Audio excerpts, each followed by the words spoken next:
Bum, bum, bum. I don't know why I tried to share things to Twitter for this last one when I realized that there is actually a message that comes up saying a premium account on X brackets Twitter is required to create live broadcasts on their platform. Please upgrade to a premium subscription on X open brackets Twitter or stream to a different destination. You know what? Fair enough. It says remove. I remove it. Bye. Well, you know what?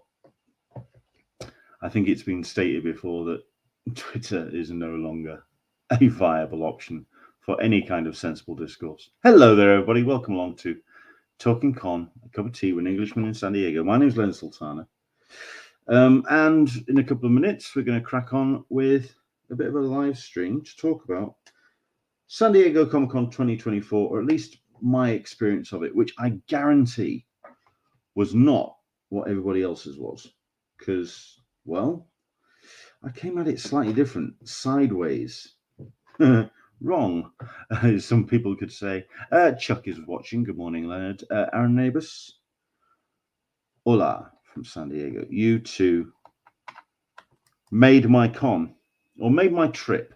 Let's not made my con. Let's just go with made my trip. Because, well, that's just the way it was.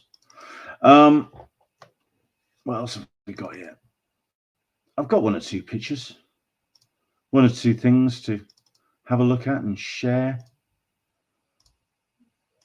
Yeah, things I did. I enjoyed myself, and yes, we'll talk about it, of course. Let's have a look. Yes, I'm very tempted, and tell me what you think about this. To have the actual event for this live stream and put it into the comments so you can join in. So if you feel like you want to talk about San Diego in your experience, I mean, Aaron Neighbors, while I mention his name, I don't know if you follow his social media, but you should, because my God, he was a busy bee. He was a busy lad. I absolutely believe it was his mission to get a selfie with pretty much everybody on the floor of San Diego. And you know what? I think he achieved it. It was very close. Yeah, selfie king. Absolutely. Very impressive to look. Very impressive to see. Okay, let's do the opening credits and we'll crack into this, shall we?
Okay, let's press that button and say hello to everybody.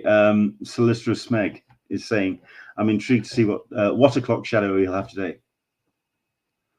Smooth as baby's bottom. Ha ha ha. So there.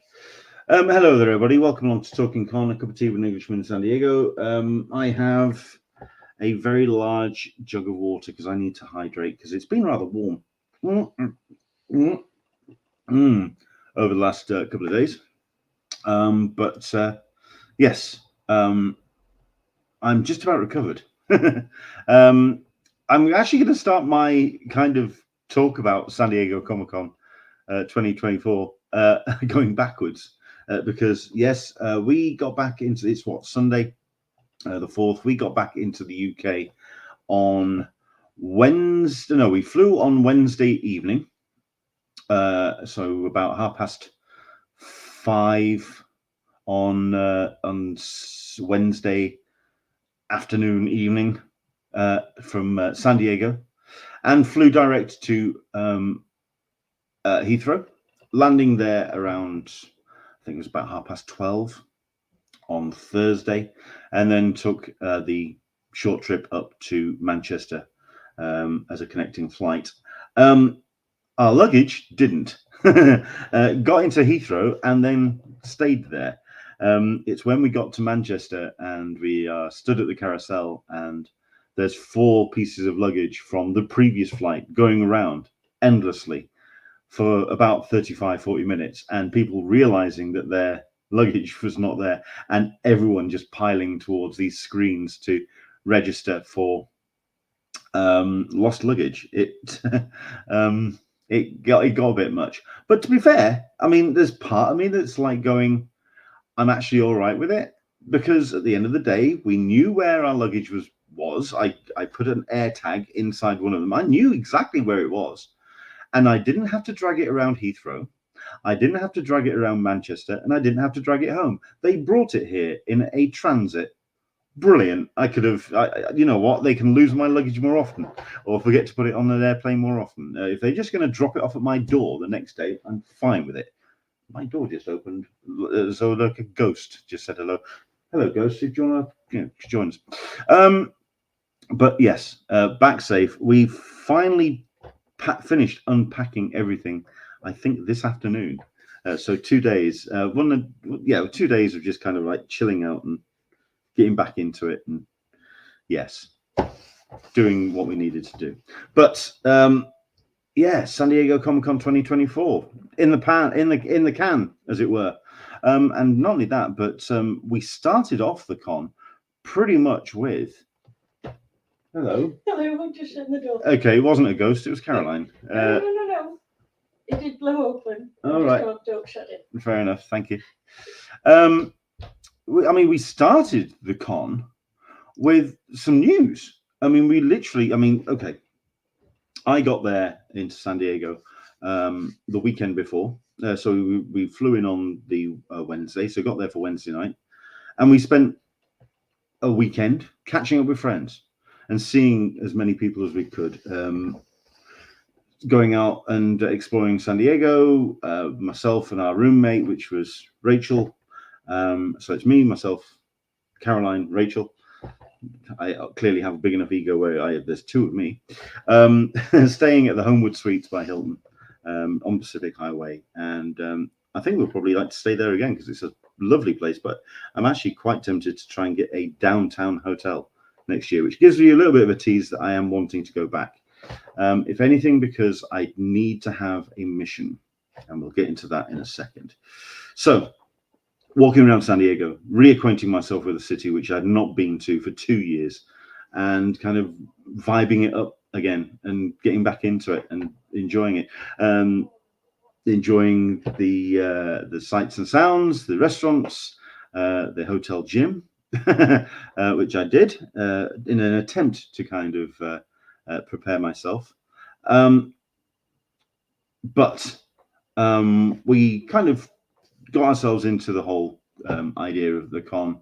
But my con this year, I was determined to not actually have a plan. That's right. The first rule of San Diego Comic-Con, which is have yourself a plan and then kind of be willing to deviate and move around and make it flexible. I actually went in with very little plan at all because I'd been for 2 years without a vacation, without any kind of time off from looking after my father, who's not been well, and generally being a little, I wanted to be a little bit disorganized. I almost wanted the con to come to me, which is a mistake because, as always, and I should know this by now, you get from the con what you put into it.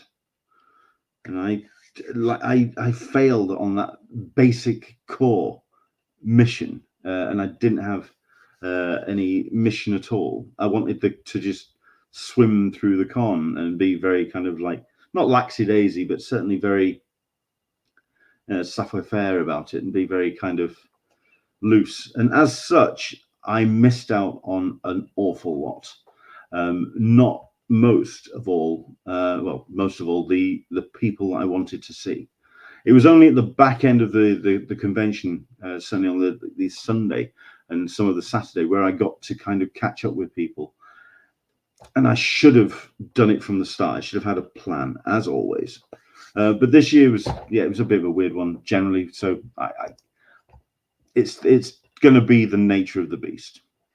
But like I say, the thing that we kind of got straight out of the gate with the whole idea of con this year is we got some interesting news straight away, which is the idea of returning Reg. We've got ourselves not only dates for next year, which is July 24th to 27th, with preview night on July 23rd. We also have dates for returning registration and open registration, which for me is it's jaw-dropping and frankly fantastic, because it means people can kind of organize themselves and get themselves geared up and ready for it. I just found that really refreshing. This was in the events guide, which everyone picked up on the way going into the convention. And yeah, September 21st, 2024, which, well, both these are Saturday, of course, and open registration October 26th, 2024, which means by October 26th, we will know if you're going to San Diego Comic-Con or not. Wow. Now, is it me, or, I mean, it's a little earlier than usual, possibly, but it does kind of like give you a bit of a sense. There, Toby's nailed it on the head. Worry if they have money for next year. Someone said on a thread about the way that the convention is organized and how it compares to other conventions, like, for example, New York Comic Con.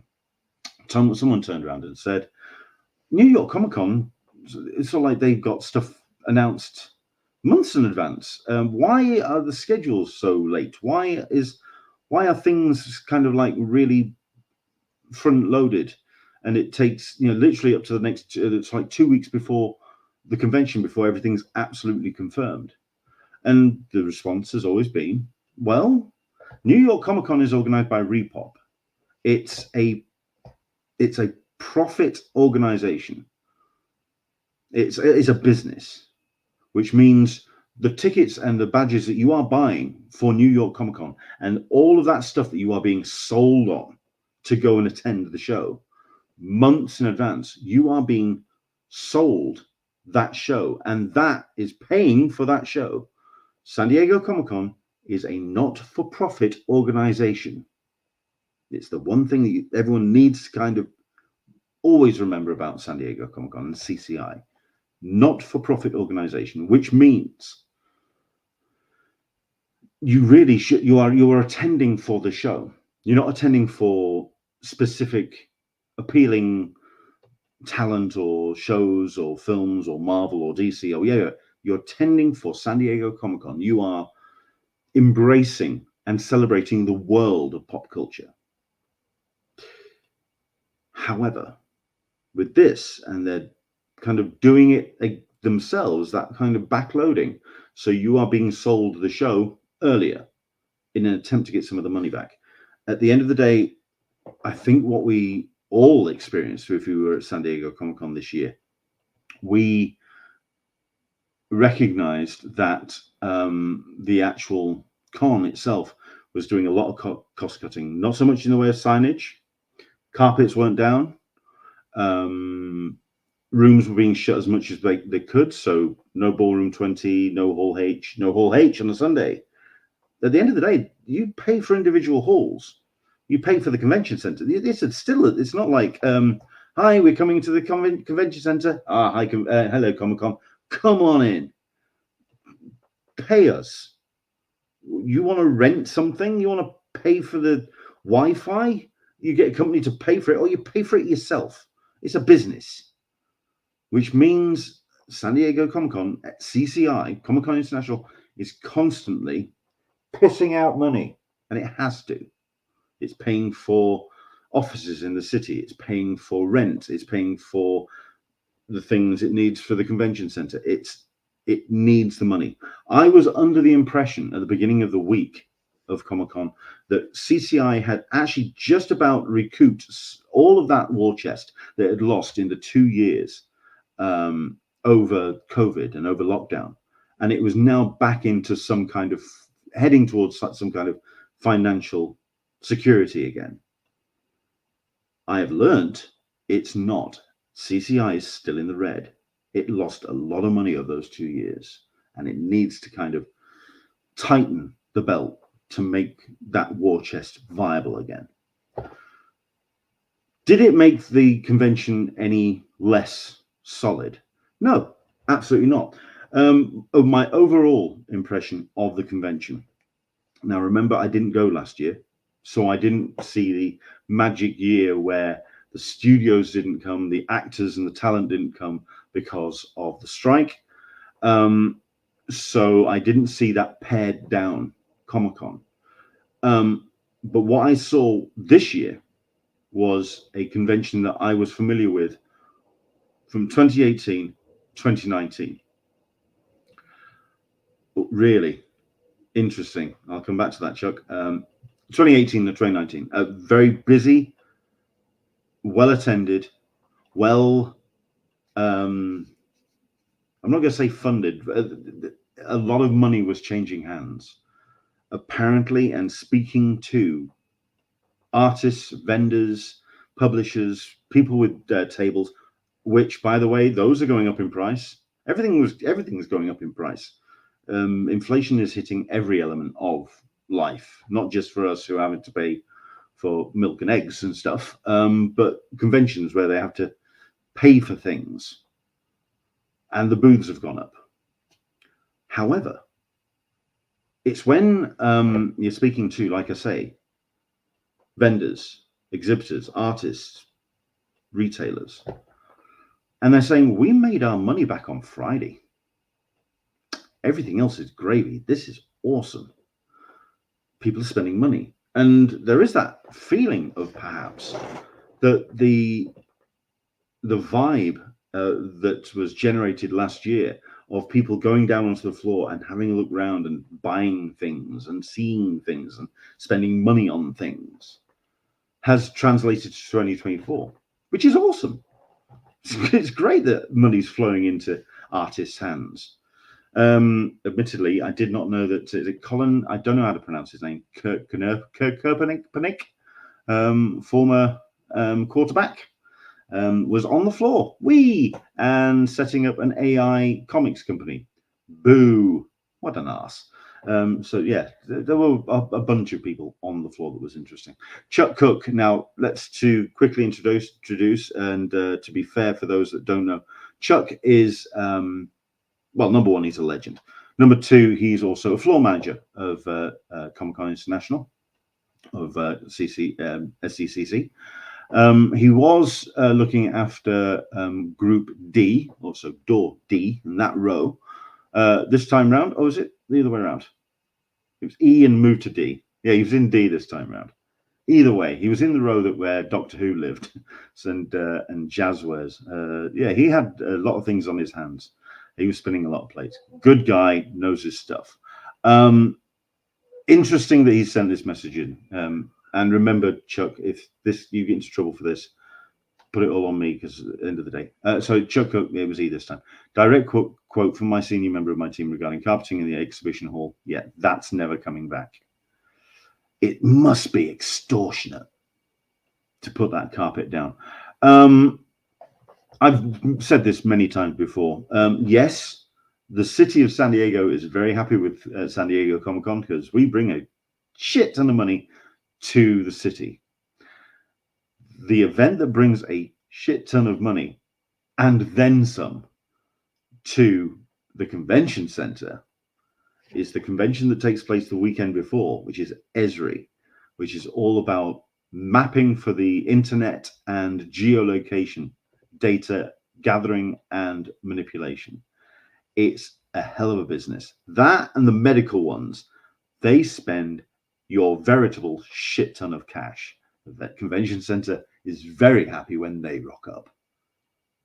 Slightly happy when we do, more so when it's a hell of a thing. Now, this is someone else. I've heard numbers in the multiple millions for carpeting the convention center, like 7 million. Jesus. I mean, those years where we had companies sponsoring the free Wi-Fi that was in the convention center, which mostly worked in the outer corridor, to be fair. That can't have been cheap either. I mean, and it's unlikely that you'll ever see that again, ever. Unless I win the Euro Millions. And yeah. Solicitor Smeg, I wonder if, I'm starting to wonder if people going after badges are down. As of right now, they will sell out for the foreseeable future, but some of the moves they've made may point to a dip in interest. Interesting. I mean, understandable, if that's the perspective that you've seen. At the end of the day, the people that I saw at Con this year were enjoying themselves. And like I say, were enjoying a convention back to the energy and the enthusiasm of 2018, 2019. But the pre-COVID era. You had some very big companies come back. DC, in a very strange and roundabout way, very little in the way of panels, very little in the way of new things, but certainly a huge, big booth on the floor away from everybody else and at the back wall, which I thought was very interesting, very curious location, but it put them out of the way, which was cool. I mean, it's where Netflix have been in the past. It's, I think, where Sony have been in the past. It was just not near the comic stuff, further back and out of the way. Let Marvel do what it did. And I'll get back to that in a second as well. Let's have a list. Solicitors make my best con was when I just let go as they will. My only plan was to visit 3 booths: Image, IDW, and Boom for Comics. Got to do a lot of new stuff I wouldn't have done in the past. Yeah, that was kind of my goal. I mean, I've got some cool pictures and I've got some stuff which I enjoyed doing. In fact, I might just sort of like go through and just sort of put that up on the screen for the hell of it. But yes, the energy was there, and frankly, I don't see the interest in San Diego Comic-Con dipping just yet. Certainly not from the exhibitors and writers, because like I say, they made their money, they were happy. People that were on the floor and wandering around, they were happy. The only people that weren't happy were those that were absolutely screwed over by the nefarious people who gamed the system to get into Deadpool Wolverine, which was ended up being a free screening and a giveaway and a talent roster up on stage on the Thursday night as part of the exclusive portal. Shall we get into that? We might as well just cover it now and get it done. Basically, what happened was the people that chose to organize the lines and the administration for that particular screening was not CCI. They thought that they could do it themselves. And as it happens, the one thing that when CCI turn around to you and say, do you want us to organize the lines, or do you want us to organize this screening?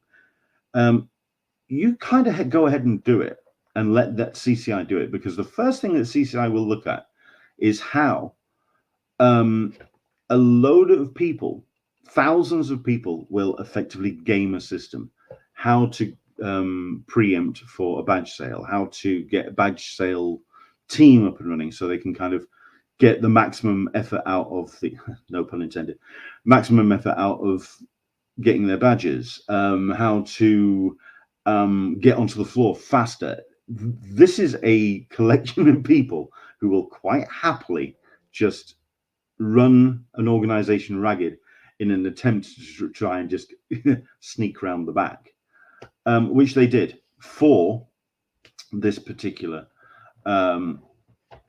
show. I am going to come back to that one as well, Chuck, so bear with me. At the end of the day,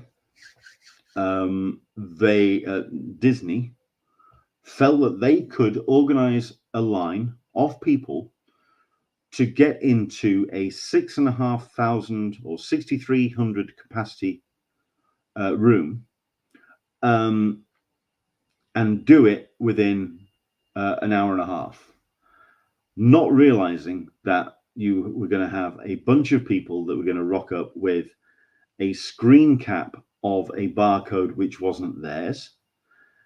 You were then going to have all these people going through with an infrastructure which is then so weak it collapsed, and next thing you know, people are just trying to scan barcodes with whatever they could, and it not working. They need to get the people in through the doors, so they just let anybody in. It was a shit show, frankly. I would estimate about maybe half to a third of the people in the room were those that actually had won the exclusive portal and were supposed to be in that room. Everyone else had just absolutely gamed it and just effectively bum rushed the doors and got in, which is unfair. It was unfair and frankly poorly organized. All I could think was, the year after COVID, when we came back, the one thing that we had outside were a couple of tents and a bunch of people showing up with their COVID tests to get a wristband so they could get through the door.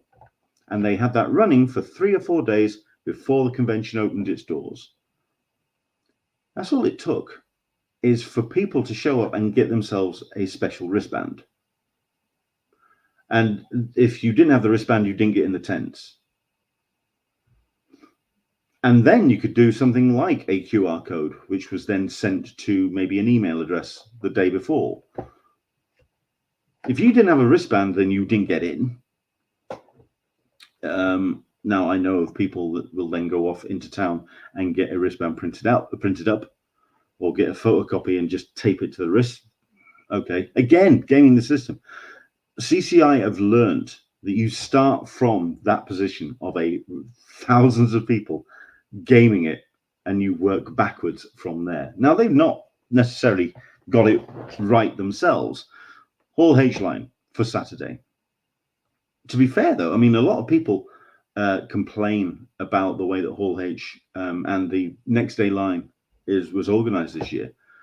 But it's not the worst system in the world.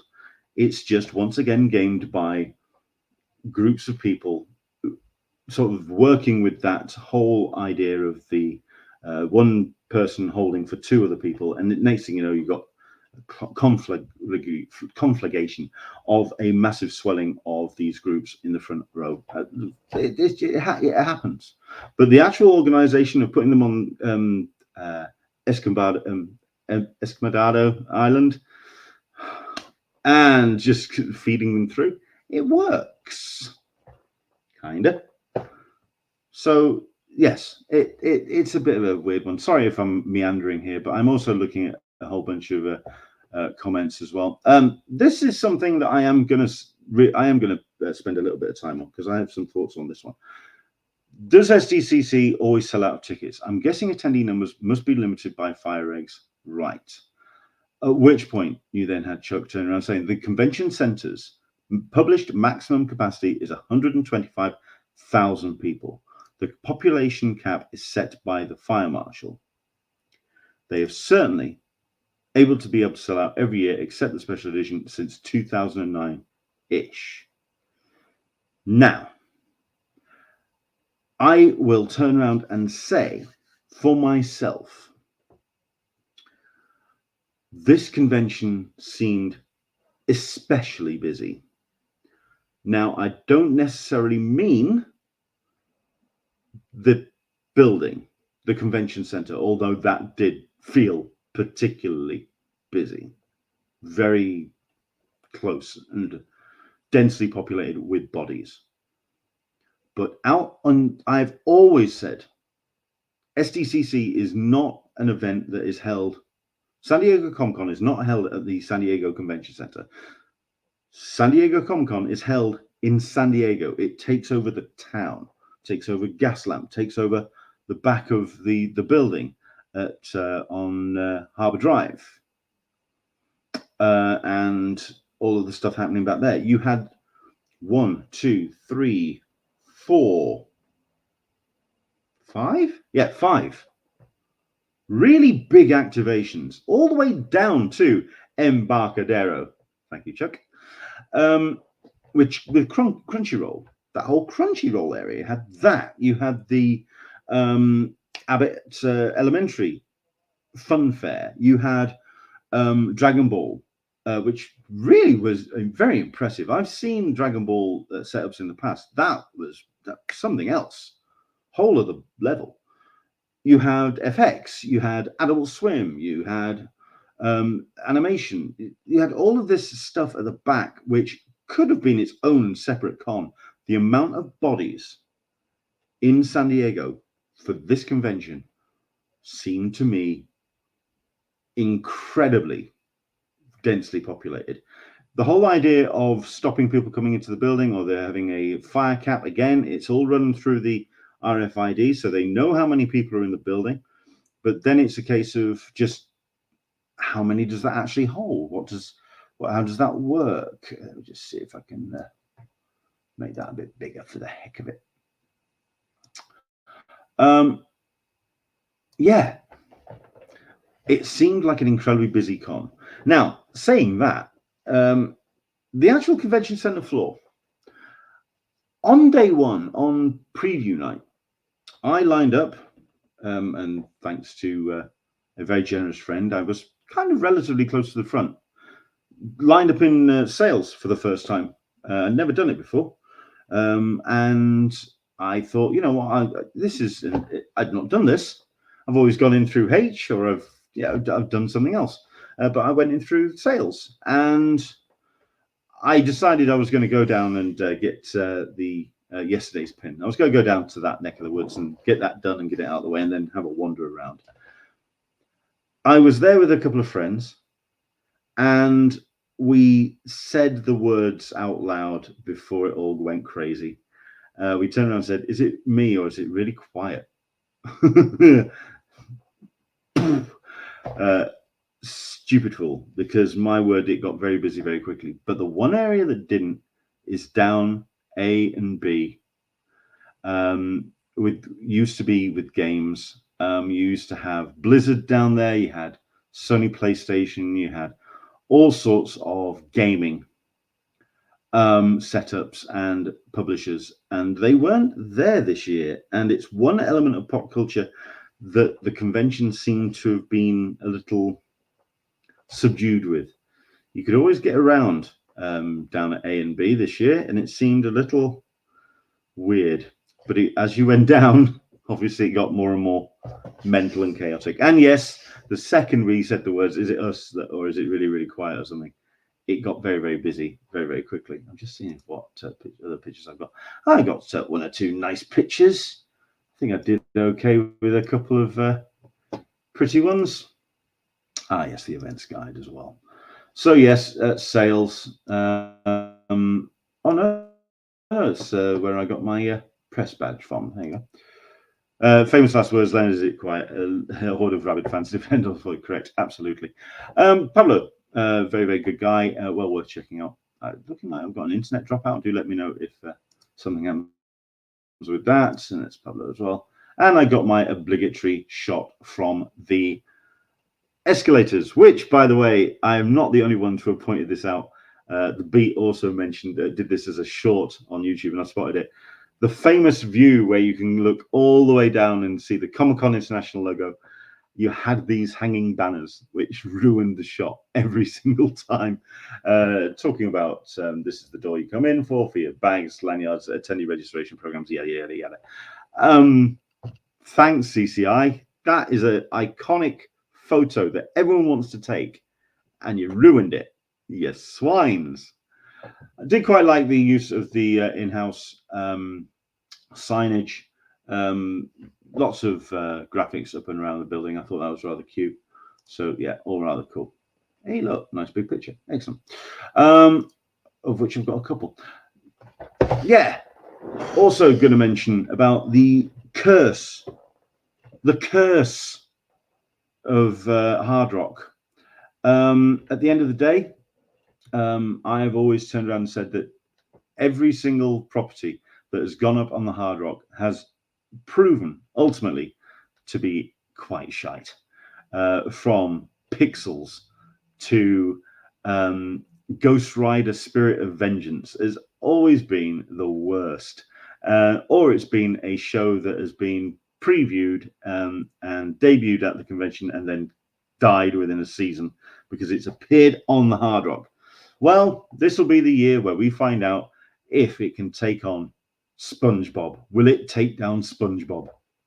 Who knows? Because, well, very nice wrap that was up on the side of the building. Very cool indeed. Ah, yes, so there we go. We went to Broken Yoke. I'm hoping there's nothing kind of off about any of these photos. But no, we, oh, yes, I went to the gym. So it was just a case of catching up with friends. This was rather cool, having Now or Never as well. If you've never went to Now or Never around San Diego, if you've never been to the store, it's something you're missing out on because it's, number one, a great shop, great comic book shop. It's really nicely laid out, and it's a nice and airy and fresh, and it feels really vibrant. And the staff and the owners, they know what they're talking about, and they put on these great signing events throughout the course of the show. So on the Sunday, Jason Aaron signing his number one, along with Joelle Jones and Rhonda Patterson. Very nice indeed. What about that for a signing? Devon Kraft, Justin McKee, Larissa Paragarasa doing their copies of Neverender Science and Lishlands. You had, yes, Arthur A. Newman and Justin Gappoli talking about To California Inc. That was rather cool indeed. Chuck Cook indeed is saying, No One Ever is just good people. Aren't they just fantastic? And I'm going to have to get Arthur on the show again because good guy. Good to spend some time with him in San Diego. Thank you very much indeed to Aaron on that one. But like to know how his signing went on a Friday afternoon. You have to kind of convince people to get out of the convention, head up. But no, he did it. I'd like to find out how well that signing went. And then you had Mad Cave Studios on the Thursday with a whole bunch of people. Alex McCormack. Yeah, great lineup. There you go. If you've not been, let me see if I can just make that a bit bigger. Now or Never is just a cracking shop. And look at it. It's just nicely laid out. And it's a great, great place to go and visit. And yeah, well worth checking out. Oh, right. Okay. That would be The Melt. So I think I'm going to remove that for a second and find some more pictures as I go. Let's have a look at this. Toby saying, go do something different with my photos. Put them into a video montage. Did it for pre-con pics and came out well. As soon as I'm going to put it up on my YouTube. Looking forward to seeing that. Very, very cool. Yeah. Arthur Newman was also fortunate to get an Artist Alley table at the last minute. Didn't know that. I didn't realize it was a last minute thing. I thought that was something that was all scheduled.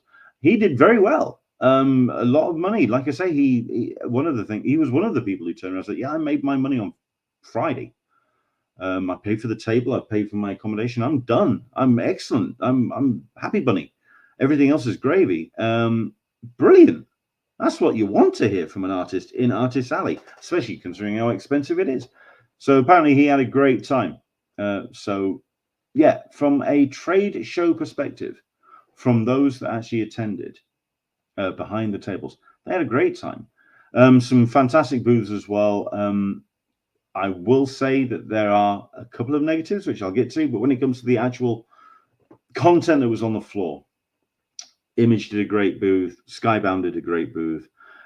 Distillery, they spent a lot of money on this backlit wall with a massive logo on it. Chip Mosier turned around and said, I've just found out what the footprint of the the floor was, and I then went to a backlight manufacturer and went, what's the most I can get for this length? Can you make me a backlight screen, please? And it looked really cool, actually, to have this area. But what I actually quite liked about the distillery booth was it was then this massive backlight with the logo, which I might see if I can find a photo of, at which point they then had their tables with all their books. You had some signings going off on one side. You had all the range of books that they've been putting out over the last year or less than a year, which is mind-blowing, considering that they did very well at the ISIS. We'll come back to that. But you then had that, and then you had a couple of chairs, fold-out chairs at the back. You had a bunch of boxes of stock just plonked in the middle of the booth, and they just kept restocking. It was all about the books. It was really, really cool, actually. Very, very cool indeed. And yeah, I'd love to try and get, again, we're going to try and get Distillery on the show. Let's have a look at what else we've got in the way of comments. People that want to talk about stuff. Please, any questions, anything that you want to talk about, I'll get into. I mean, I want to get into Hall H. I want to get into other things that I saw. Off-sites, we had ourselves a couple of really good ones and a couple of rather naff ones. This was the off-site for, in preparation here, for Shaun of the Dead, which basically took a location. I have no idea what that location is supposed to be usually, but they basically went in, repainted it all, put some seats in, and made it a pub. Okay, fine. You went in, and it was a celebration of 20 odd years of Shaun of the Dead, and you had a pool table, you had a bunch of chairs where obviously the zombies are trying to get in the corner. You had a the Funko game that was being demoed in the back corner, because a couple of the characters you can play are from Shaun of the Dead, because obviously if they've got a license to do the bobbleheads, they've got the license to do kind of whatever they want with it. So they've got this game where it's at Funko Fusion, and you can play as Shaun and you can play as Ed. And yeah, it's basically, it was a kind of like a mutual appreciation of not only the 20 years of Shaun of the Dead. You basically could go up to the bar and you could buy merch, t-shirts, pins, caps, posters. And if you were one of the lucky ones to get through the door, you also were able to get your hands on a European style lager, or a can of. So you got given a can of beer in a building with no license, so you couldn't drink it. Oh dear. I also tried the beer, and so did a friend of mine. I think it was Chuck who tried it, and all right. Yeah, not great. There we go. Toby, passed on box lunch. Yeah, so Shaun of the Dead, not a great off-site. I did go and I passed on my tickets to someone else for the Iceberg Lounge, and also for the lodge. The lodge, I've been told, was very good. A little bit of a running around if you wanted to get the swag bag. Many people gaming that as well, just sort of like putting the logos up on a Reddit, and just everyone just screen capping off the phone or whatever, and just doing it really, really quickly. The Winchester was in what's usually a shoe store. That makes so much sense. It's just a box. Yeah. All right. Okay. But no, the offsites, the quality, while not overly epic, the ones that were running were not too shabby at all. Like I say, the lodge for Paramount Plus went well. Their Star Trek theme as well, which they've done some stuff in the past.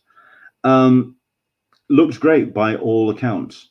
And I wasn't able to go in. I was lining up for Hall H. Again, I'm going to get back to that in a second. But it was something to experience, and it was very, very cool. The Iceberg Lounge was not as decked out, but those that went were enjoying the fact that they were getting some DC content. You could go behind a screen and have some bars or something and pretend that you're kind of being locked up by the penguin or something. By all accounts, people enjoyed it. So there we go. We're certainly not talking some of the more expansive offsites that we've had in the past. So it wasn't like Blade Runner. It wasn't like what was it? No, it wasn't the Expendables. There was it like an army recruitment sort of CIA zip line setup about 4 years ago? Smaller, more intimate, and just kind of very for those that queued up the 3.5, 4 hours to go up on a merry-go-round for Google. Jack Ryan says, Fan Adventures, thank you. What you got was not, you got a nice, half-decent experience to write home about. Not so much in the way of swag. And this is also on the floor as well. So we can talk about swag and giveaways and posters and things and badges and pins and whatever. Not a great deal.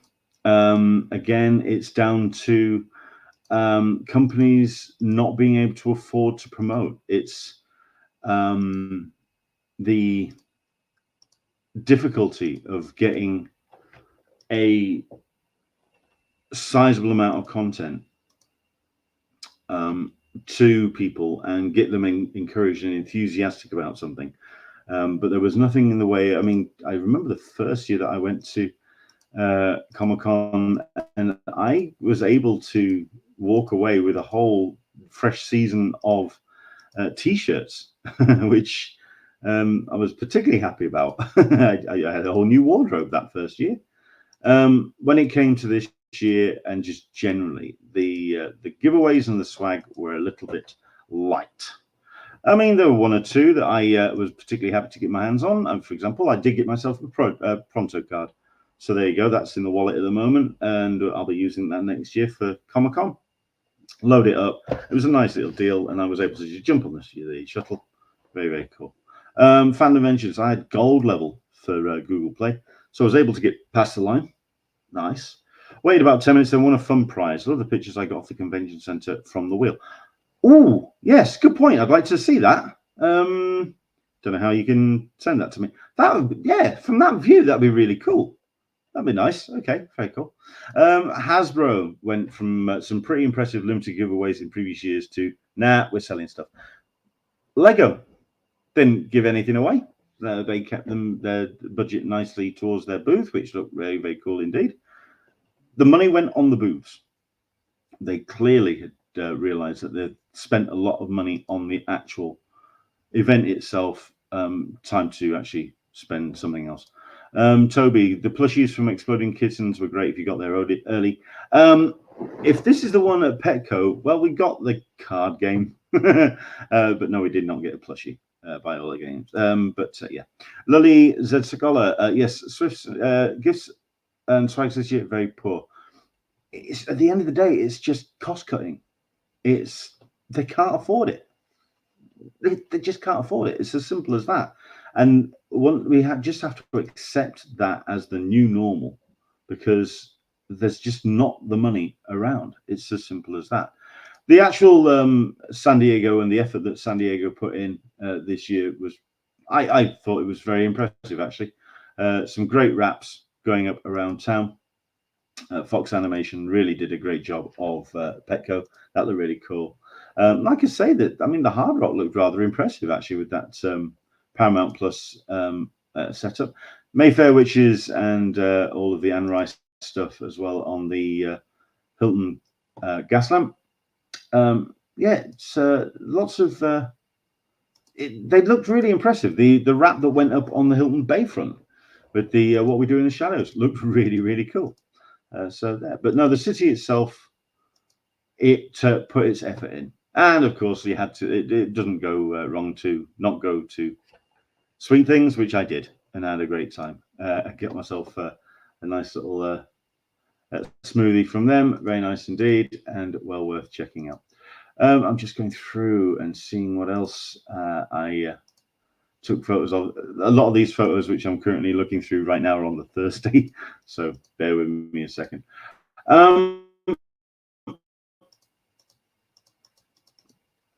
Yeah, Hall H. Might as well just dive into it then, because this is, like I say, I didn't have much in the way of a plan this year. But then Marvel announced that they were going to be doing the Saturday, and I decided I would join in with the Hall H team, which we had got set up, and we were going to take part in that.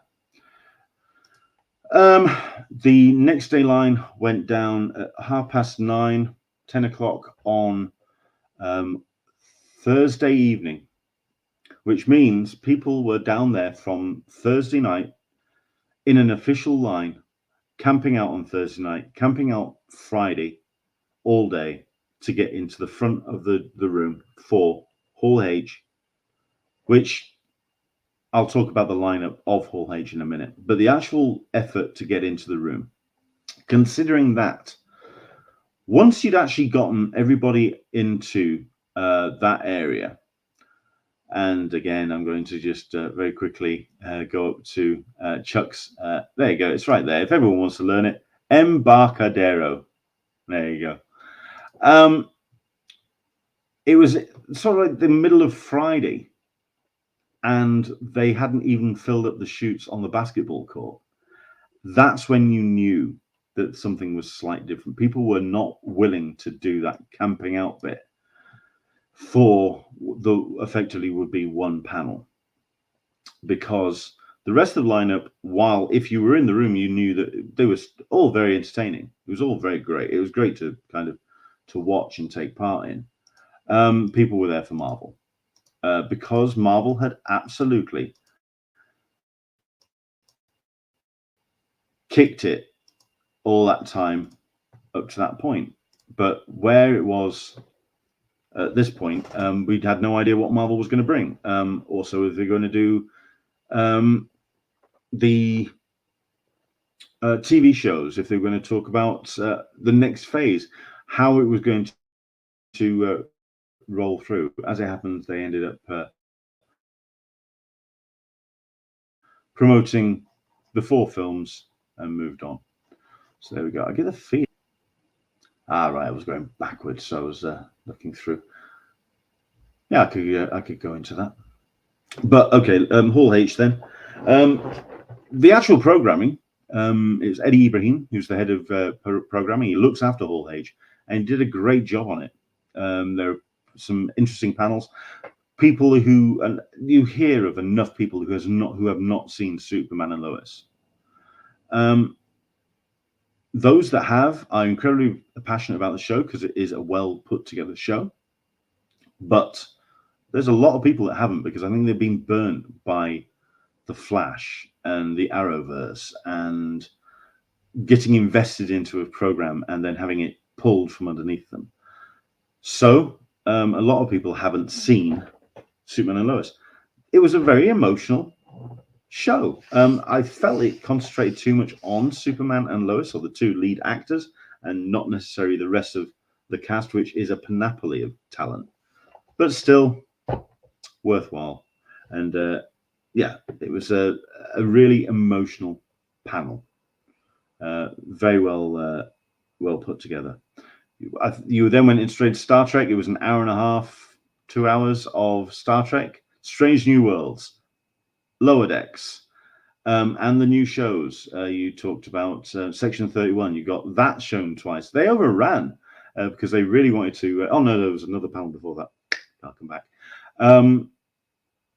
But it was a lot of stuff. I will say that there was a lot of energy that kind of like lost out the back end, but that's purely because you've got one topic you're talking about, Star Trek, for 2 hours, and it's a lot. You have to kind of have a real lot of, you have to have some serious momentum to keep that 2 hour energy up.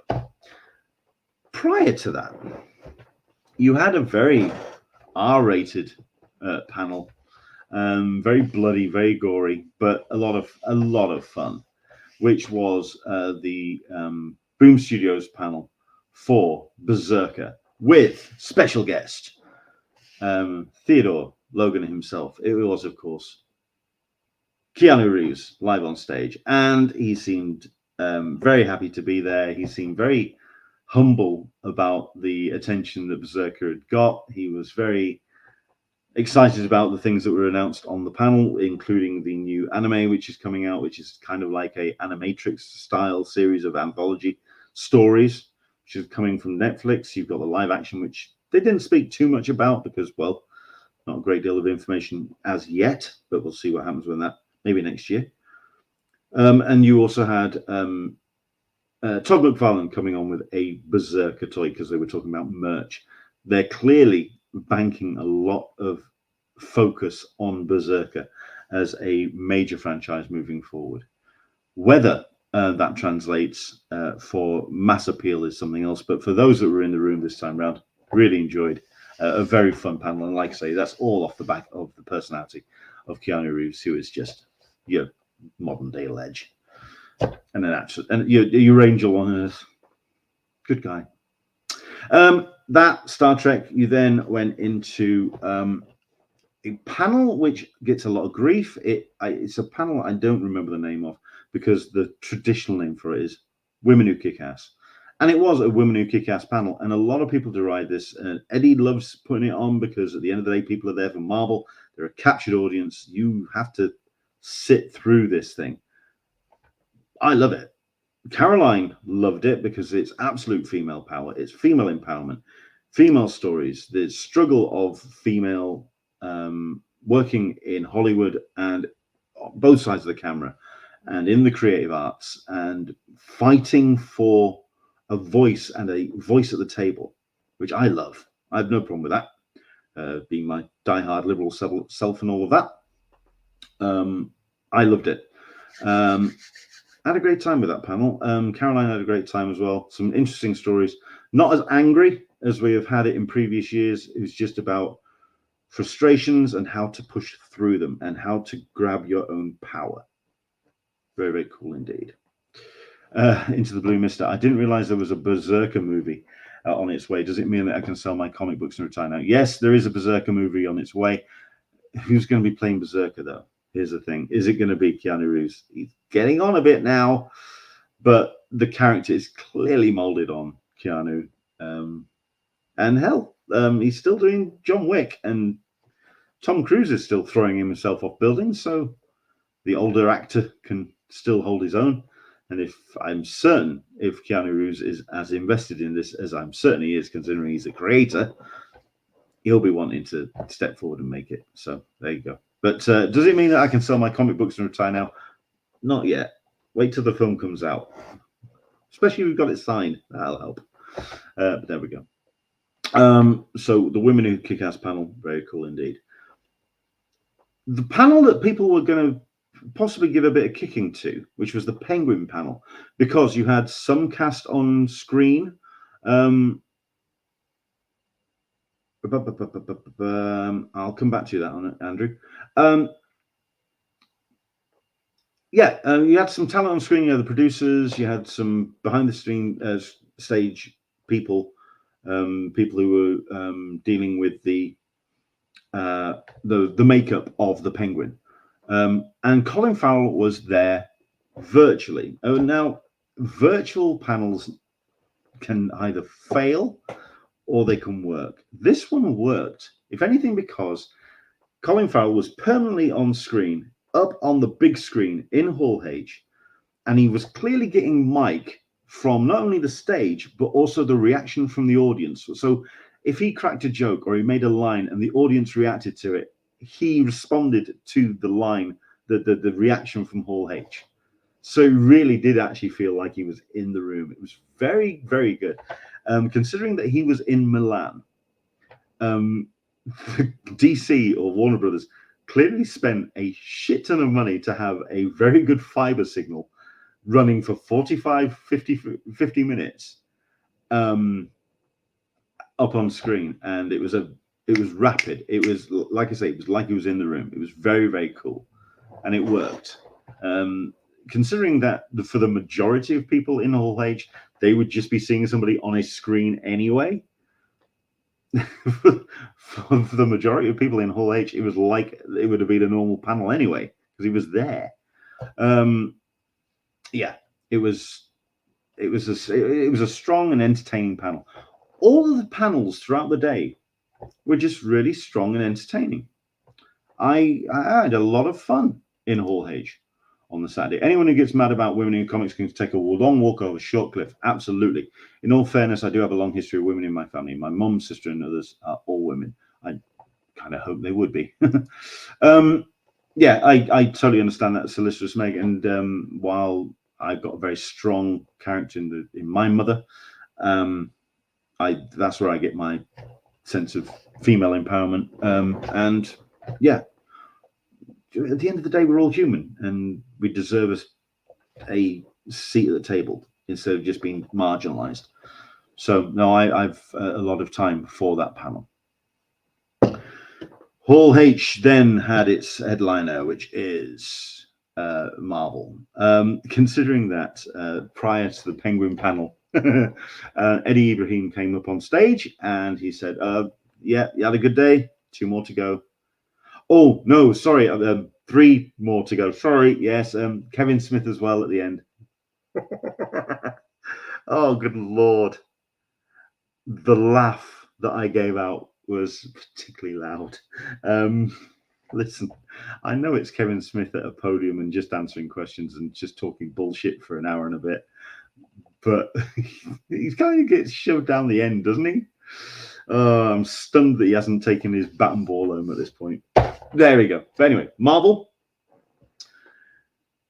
Not a word was said about Kang.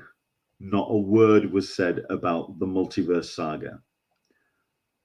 Of course, the headliner is the revelation that Robert Downey Jr. is back. And yes, that moment that people have been posting left, right, and center, which is all the Kangs coming out on stage, the Russo brothers getting that massive return to the Avengers and to the MCU with a video which actually took quite a bit of time out of the programming, because it's basically a cut up of all the Russo brothers movies. Bit of filler there, lads, but it kind of got people excited. The Russo brothers back. Excellent. They must have rocked up with a dump truck of cash to get that to happen. And then the Greenland-sized truck to get Robert Jr. back, who clearly obviously has a lot of he has a lot of love for doing the MCU films. He clearly has a lot of fun doing them. And yeah, he's back as Kang, as our Doctor Doom. At which point, in the cold light of day, you then start asking some questions and you start wondering about the motivations of some people. But for now, the people that were in the room, the moment he took that mask off, considering he had been hyped up by the Russo brothers as the greatest actor of our generation to play one of the most pivotal characters in fiction, Robert Downey Jr. The room went nuts. And I don't think it was just sleep deprivation either. It was genuine excitement. So how that equates to the more cynical people, the critics who were out back, yeah, who knows? For those that were in the room, it worked. We have had some moments. One thing that, started with Thunderbolts, which was great. You just got the cast out and everyone did that. You then went into Fantastic Four. Now, one thing that I don't think enough people are talking about is the sizzle reel. It has been leaked, so if you have seen it, fine. But for those who are in the room, we got to see something which gave a flavor of what we can expect from the film. Very 60s, very much like that, the WandaVision kind of vibe, and that kind of retro energy, which is brought to us by the director, Matt Shankman, who was part of the WandaVision setup. Yeah, it was for me the highlight of the whole thing. Yes, Robert Downey Jr. Fine. All of that excitement about what we can expect from Doomsday and Secret Wars, which is its own question, considering that Secret Wars actually wasn't as popular as people like to think in retrospect. It actually got shit canned when that book came out. So, okay, fair enough. That's what they're going with it. But for me, Fantastic Four it looked amazing. It looked amazing. It was a cracking sizzle reel, and I really do hope at some point someone gets to see it, because in high def, it looked great. The chemistry between the actors works. We didn't see anything when it came to The Thing, but then again, we are literally in pre-production at this point, or just started filming here in the UK for the last couple of days. So yeah, the Fantastic Four bit for me was what was a real selling point, but it was stuff that was being generated for screen, put together, and stuff for the just the cast coming out. So it was a real subdued setup. Oh, Deadpool was the first thing. Deadpool Wolverine, they had a choir coming out singing like a prayer. That's how they started it. 4 films and done. Swag, you got a fan. He had been on stage that weekend with a Thunderbolts cap, and all of a sudden we got a fan with the Marvel stuff on it. Swag was really minimal this year, purely because of the funds needed to generate that amount of equipment, that amount of stuff. I am going to look through these and share some pictures because I can and I'm allowed. Right, so that was my take on Hall H. Will I do Hall H again next year? No, because like I say, my convention, my con was so let the con come to me. I missed out on seeing so many friends, so many people, so many contacts, so many bodies, which I should have, would have, could have gone and seen. I let an entire Friday slip by because I decided to stay in line and show my willing for the team and do that camp out bit, when I really should have just kind of stepped away and spoken to some people and actually caught up with bodies. Should have gone to the Eisners. God, I should have gone to the Eisners. What the hell was I thinking? But yeah, when it did kind of start getting busy, that's sales, and we all decided to go through, and there's yesterday's. I got myself the yearly pin. I did get a full set of the Daily Heart exclusives, and I got myself the tote bag and a souvenir. The t-shirt's all right. The bag's a bit naff. I also got myself a couple of the pins as well from the actual setup. So I got myself that one is definitely the one I got, the fuck AI art, because again, that is going to be, I think, a major theme for my year. It's about real artists, real people creating real work, and AI can go and fuck itself. So there you go. I mean, Aaron Neighbours, I feel you. I did quite a bit more networking this SDCC than usual. I didn't.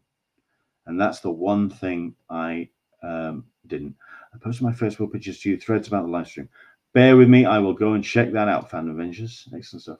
So, on the floor, this was the view from the... oh, good grief. This would be from UCC. So, the back of the room. Right, the Marvel booth. Let's talk about this, shall we? Big screens. You had yourself the Marvel costume, and from both Wolverine and Deadpool. You had a corner of the screen, the stage blocked off for the Marvel Rivals, so the gaming section. So you scan the QR code, got a demo, and you could also play the game within the back corner. You had a stage which you had some people come out with. The schedule was posted the day before, so you really had to be paying attention. There was no hype man on stage. There was no constant energy. It was a different company this time round. As it happens, Michael, the guy that does or used to do the Marvel booth, had his own booth about 5 or 6 aisles down because he's got himself into the production of a energy drink for exercise. Don't know how he got himself a center aisle, but he did manage to get himself a booth for that while he was talking and selling energy drink. Okay, fine. Not entirely sure what that's got to do with Comic-Con, but he was there. He was missed. This booth, for all of the bells and whistles, for all the screens, for the costumes that are being presented up on the actual stage itself, it felt for me so incredibly flat and no energy at all. And a lot of people just sort of like looking at it. Oh, okay. Oh, look at that really long line so you can get a picture taken behind that standee, which I can do at the cinema of Wolverine, Deadpool Wolverine. Ooh. Anyway, let's go further down into the building. So there's Super 7. Let's go into that booth instead. There was just no energy at all. It was just so poor. So poor. Super 7 got themselves a nice little booth. Jason Aaron signing at the, and then Joel Jones, and yeah, a whole bunch of really cool people signing Teenage Mutant Ninja Turtles at the Skybound booth. A lot of energy on that table, as you can understand. Lego spent a lot of money on their booth, but at the end of the day, you had a whole bunch of glass tip cases with pre-existing and 1 or 2 new setups and new sets that you can get. You also had a area which you could then queue up for to get yourself some Lego to stick onto a space wall. No giveaways. You had a moon, a astronaut as well. A lot of money on the booth, not so much on the giveaways, but still quite a big booth. Then again, it's Lego. The amount of money they're generating, of course it is. There you go. There's your spaceman. Although I do quite like the reflection of the photo in the headset. Rather cool, is that? Rather cute. Going big on space this year, and indeed next couple of years, as we get closer and closer to either putting a man on Mars or a man back on the moon. Lego leaning into that for the next couple of years. Although a couple of nice new sets that I do quite like look of. I do like the Jaws moment. I may have to invest. That was rather cool. Again, it's all about the space. A new Milky Way galaxy and things like that. So here we go. The DC booth again.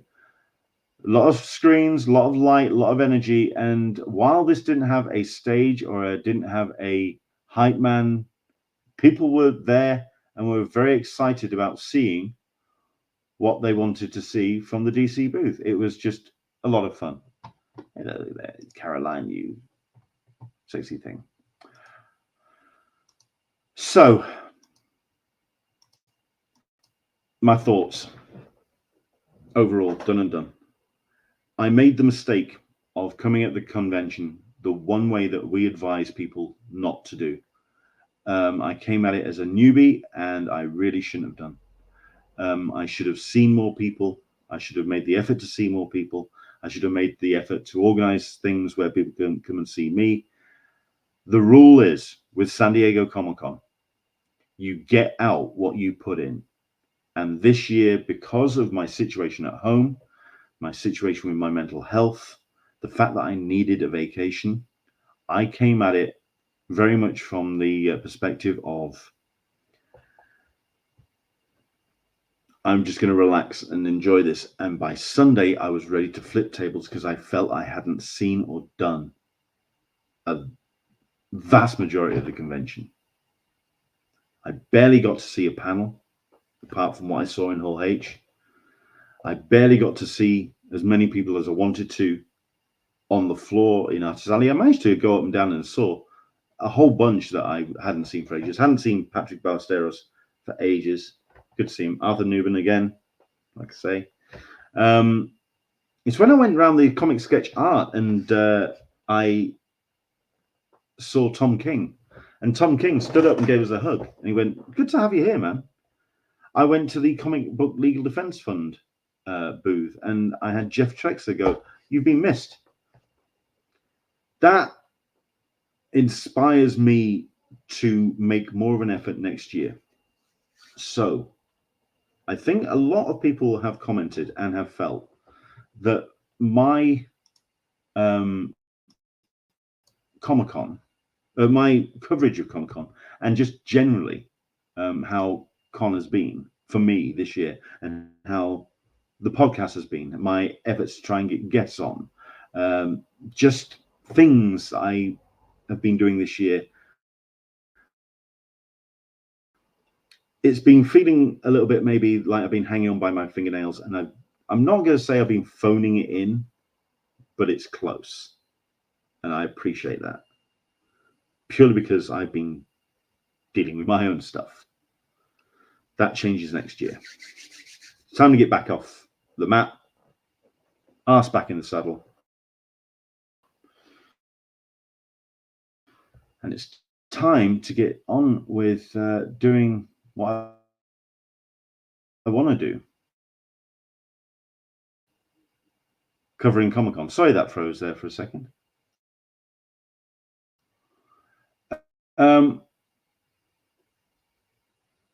Let's see if I can find this photo.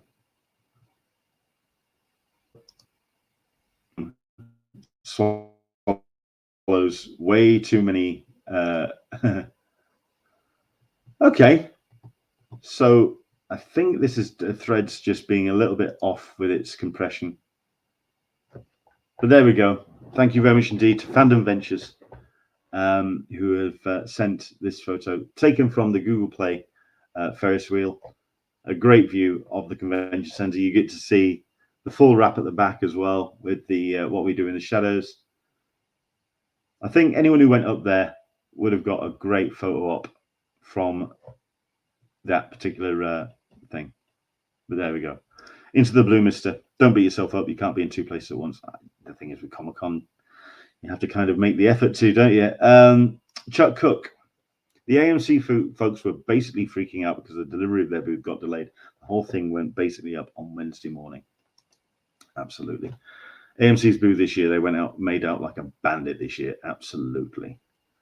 And you have Into the Blue, Mr. Bill Sienkiewicz had Fluff AI on the back of his sketchbook from last year, ordered his new one last week as well.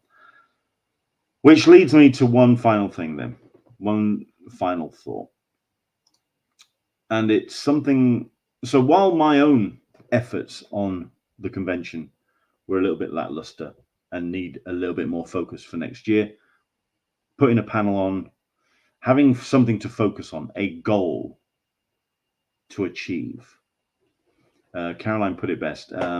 Because I didn't have a focus, everything, the con itself fell out of focus, which kind of makes sense.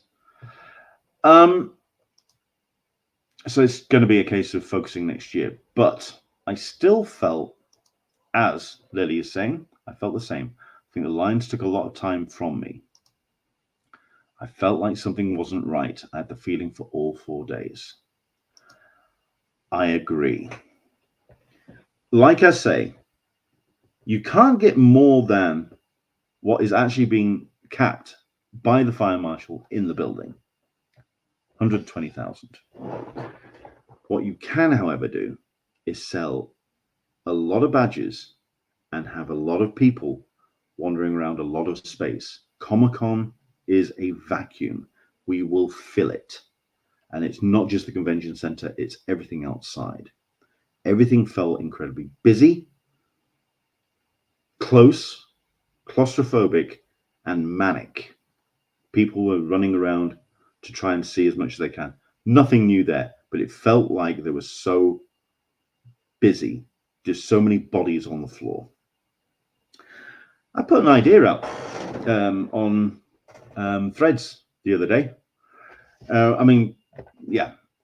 It was Artist Alley felt very close.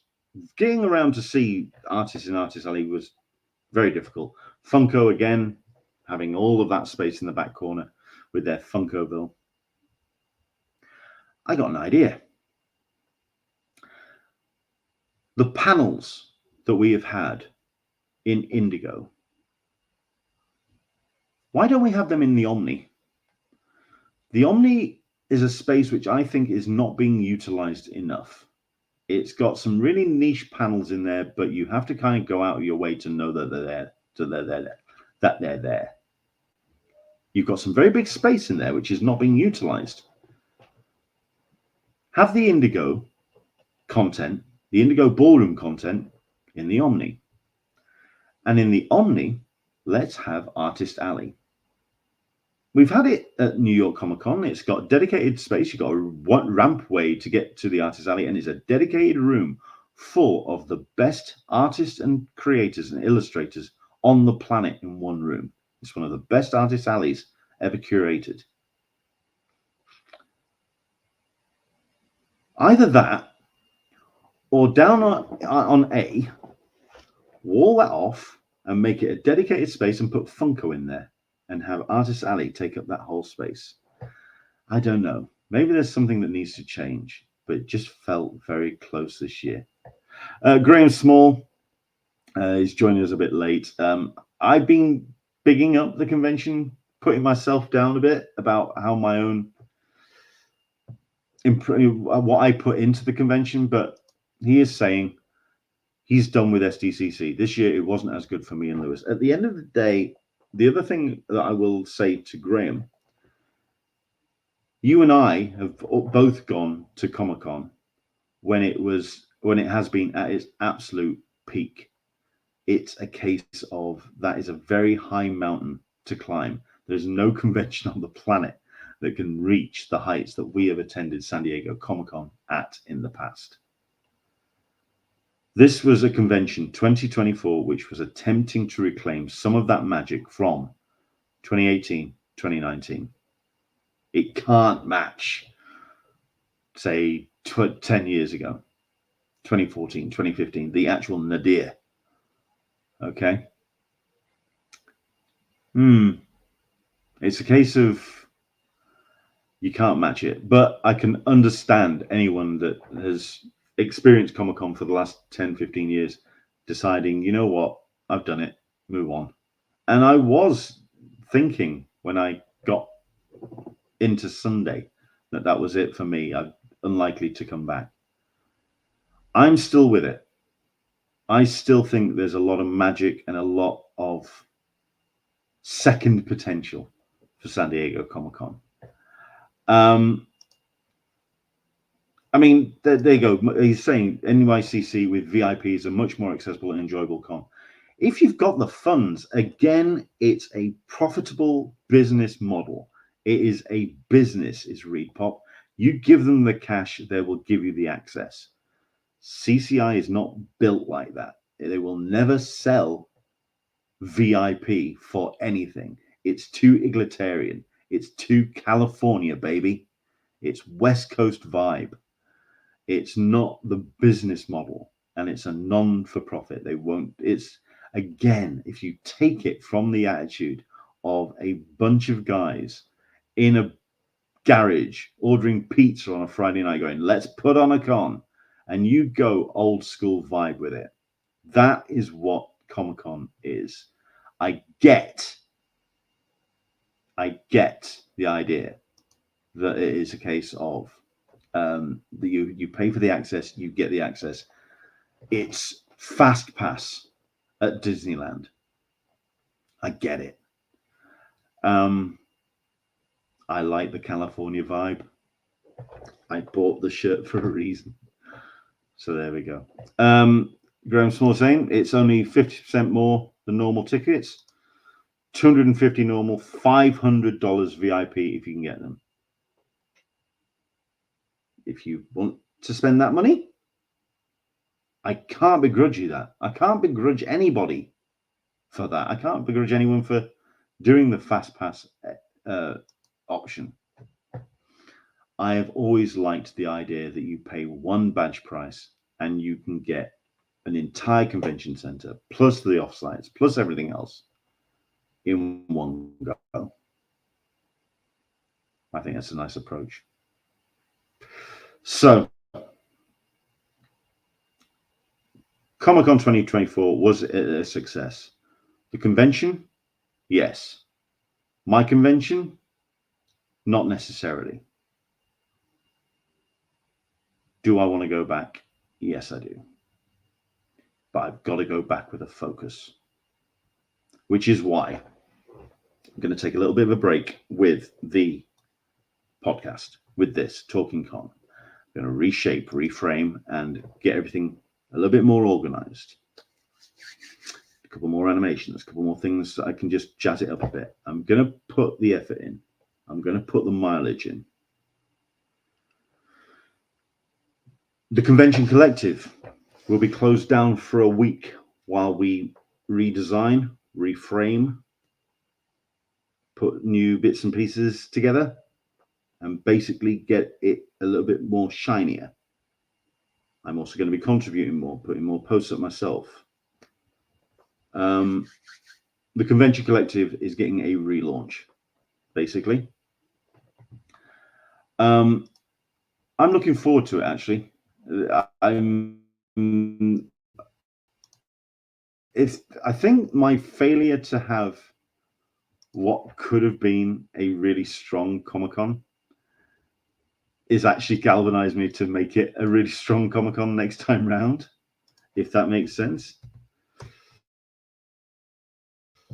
So we're going to be having a little bit of a switch around.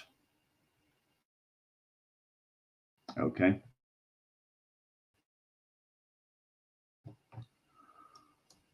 I do have. Where? The moment I hit Chrome, it just swallows everything. All right. So we'll be closing the site on the 21st, on the Wednesday. We relaunch the week after on the 28th. The first cup of tea back will be on the 8th of the 9th. Okay, so we're taking a month off. I'm going to be basically contacting as many people as I can for guests. I want to try and get as many bodies on. I spoke to a whole bunch of people at the con on the floor. So, for example, Con Rangers, try and get them on. Distillery, listen, I'm going to try.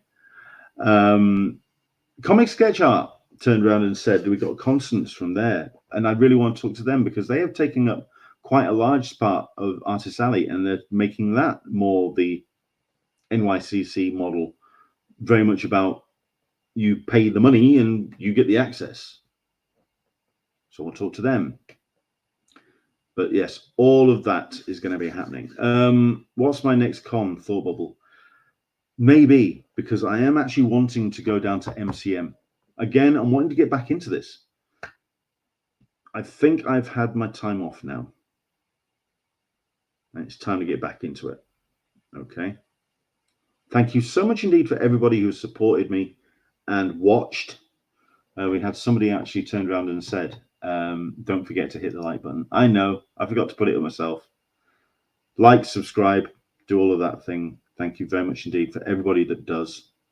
I am still going to be posting. I'm going to be reshaping and reframing that as well. My strategy for Threads, Blue Sky, Facebook, YouTube, Instagram. I can see me still being a little bit cagey with.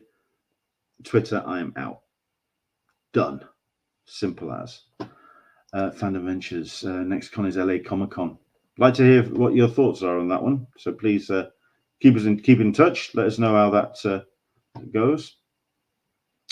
Anson Chinsel, we didn't win any lottery, which is why we didn't get too much. I didn't win a damn thing. The only reason why I've got some Funko exclusives is because Rachel did. Spent a lot of money on stuff that we hope to resell. Yeah. Talking about Lily Scholar, I was talking about my thoughts. Let's have Artist Alley in the Hilton Bayfront. Lily saying, how about the Marriott next door? Slight issue with that for me. It's still a bit of a walk. It's a bit too much of a walk. Hilton gas lamp, straight up and over the road. It's there. But I like your thinking. You see, you're thinking the same kind of thing to me. So there we go. So MCM, I'm probably going to be attending probably on Sunday. Bit of a setup for that if I can get down.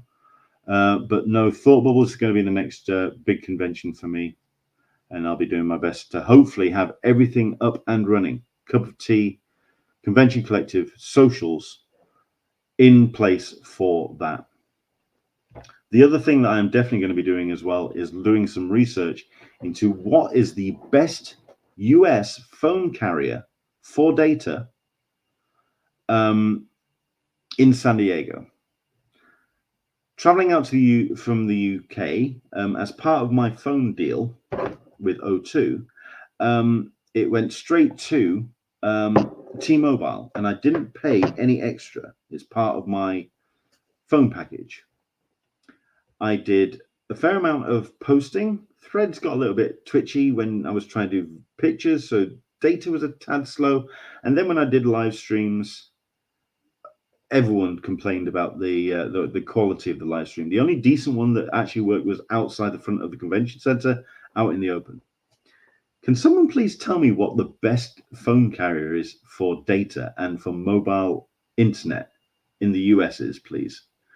Message me at Englishman SDCC and let me know, because I wanted to do more live streaming and I couldn't. I tried to do a live stream as I came out of Hall H and it was so atrocious. It collapsed after about 35 seconds. Time to do a bit more like that. I used Ola Fly eSIM, $30 for 15 days, unlimited 5G data, no phone calls. See, this is the information I need. Do you think in general they did not put any effort because they think they're leaving in San Diego? Oh, okay, so let's finish on that then. Let's finish on that. They ain't going nowhere.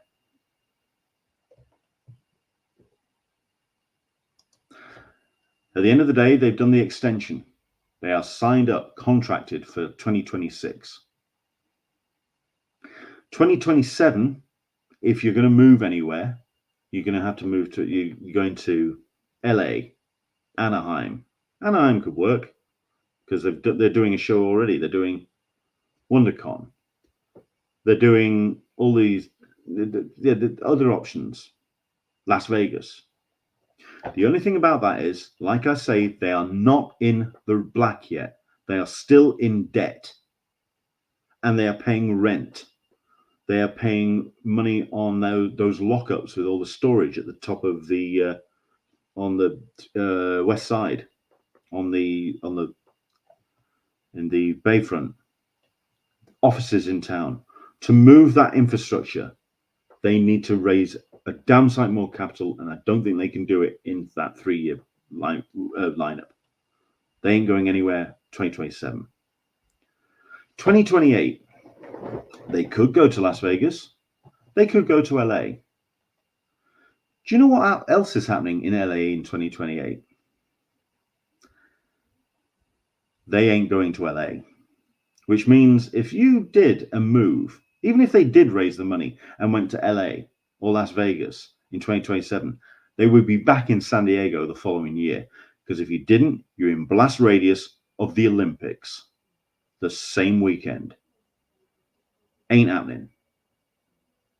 You want to be as far away from that noise as humanly possible.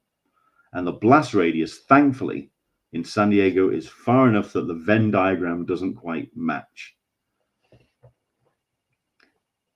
The Olympics then put a square in for 2028. They ain't going anywhere. They can't afford to, and they don't want to. Yeah, there's another one as well. It takes thousands of volunteers to put on Comic-Con. One of the big questions, if they move the con, where are all those volunteers going to come from? They would have to pay some serious hotel prices to get as many bodies as they need in Las Vegas or in LA.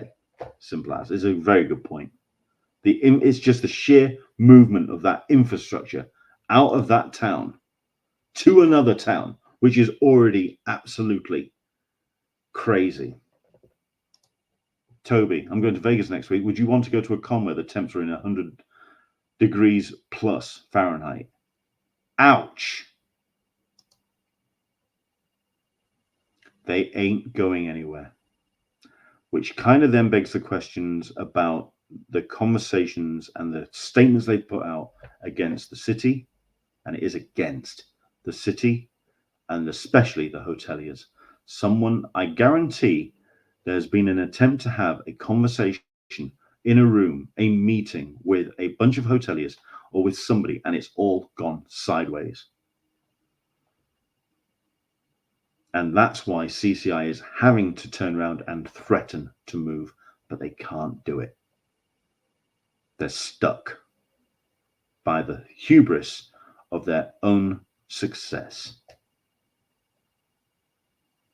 They're so big, they can't move from where they are. They can't get this behemoth out of the town where they started. Simple as. Okay, it's starting to turn into a rant. Let's leave it there. Again, back again with Cup of Tea on the 8th of the 9th. Keep your eyes on your socials. Keep your eyes on Threads. Keep your eyes on Blue Sky. I'll be posting what I can. We'll be doing a bit of a poll as well on a new color scheme. You get to choose all of that as well. We've got all the graphics to re-render. New focus, new energy, and hopefully I'll make it a little bit better for next time. But for now, we draw a line under San Diego Comic-Con 2024. And I'd like to thank everybody that made my con and my trip out to San Diego the joy and success that it was. Not necessarily the con. If there was any failing to the con itself, that was all my fault. Everyone else absolutely did their best and made it a joy. So thank you very much indeed to you. Thanks for all your comments. Everybody who's jumped in and put a comment in any of these videos, thank you so much indeed. You're interacting, and again, this isn't my show, this is yours. And I really thank you very much indeed for making your show as much fun as it is on a Sunday. And I hope you've enjoyed it as much as I have. We're now at 1 hour and 38. I think that'll do. I think we'll leave it there. Take care. Enjoy a little bit of a break, and I will see you in about a month's time as we bring another run of these shows back, as we get ourselves ready for New York Comic Con, for MCM, for Thought Bubble, for Baltimore, for Lakes, maybe try and get some Lakes content out there. All the stuff that's happening in 2025, and of course, leading up to San Diego Comic Con 2025 next July. Thank you so much. And yeah, we'll see you in about a month. You look after yourself, yeah? Did you get COVID by any chance?